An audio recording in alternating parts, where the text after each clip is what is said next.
Hi, I'm Paul Psolka, Ivy Masters Learning Center and ivymasters.com. And today we're going to look at Test 5, Section 4, number 24. But before we do, we got to make sure we understand the table that number 24 is coupled with, along with the caption and description beneath. So the table is entitled Towson Realty Group Investments. We've got your property address, Clearwater Lane, so on and so forth. Purchase price in dollars, $128,000, goes on down the line. Monthly rental price $950, and the rest. And below the table reads, Towson Realty Group invested in 5 different properties listed in the table above. The table shows the amount in dollars the company paid for each property and the corresponding monthly rental price in dollars the company charges for the property at each of the 5 locations. Pretty self-explanatory. It didn't really give us anything that the table did not. So now we read 24. Towson Realty purchased the Glenview Street property and received a 40% discount off the original price, along with an additional 20% off the discounted price for purchasing the property in cash. Which of the following best approximates the original price in dollars of the Glenview Street property?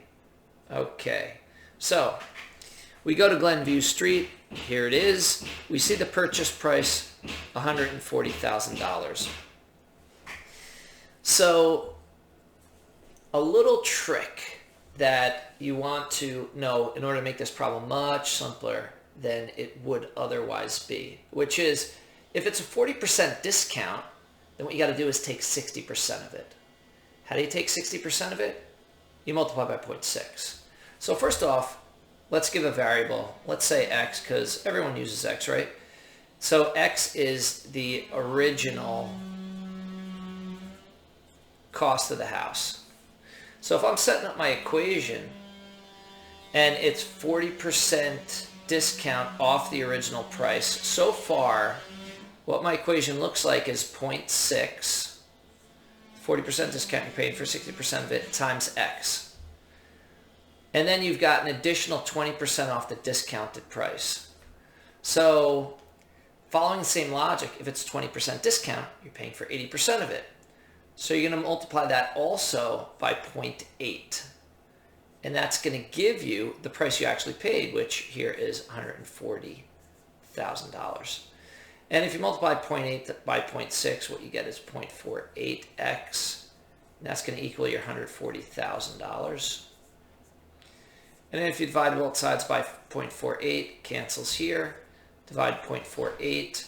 Now, this is with calc math, so I advise you to use your calculator. But if it were no calc math, you could know the answer if you know the following. When you divide by a half, it's the same as multiplying by 2. So 0.48 is really close to 0.50, which would be exactly a half. And if you doubled 140,000, it would be 280,000. Now, the bottom is a little bit less than 1/2. And as you make the denominator smaller, you actually make the overall value of the fraction bigger. So if you divide by 0.5, it would be exactly $280,000. If you divide by something a little smaller than 0.5, 0.48, it should be a little more than $280,000. When we look at our answer choices, $291,700 is a little bit more than $280,000. That's going to be your answer. We'll pull up our calculator just to confirm that. And what we've got is $140,000 divided by 0.48 equals. And sure enough, $291,666 and about 67 cents. And notice it says in the question itself what best approximates. 291,700 is the closest value. Thank you for joining us today. If you like this video, click like. You could share it with someone who has trouble with percent problems or who doesn't know this trick. Students do not typically know this trick. Another major mistake for this is they want to take 80% and then 60% of the $140,000, and that answer is not there. You got to make sure you're taking it off the original to get the $140,000 as the problem states. If there's any question you'd like to see answered from any official PSAT or SAT or ACT, leave that in the comments. I'd be happy to shoot a video on it. And click subscribe so you don't miss anything. Have a great day.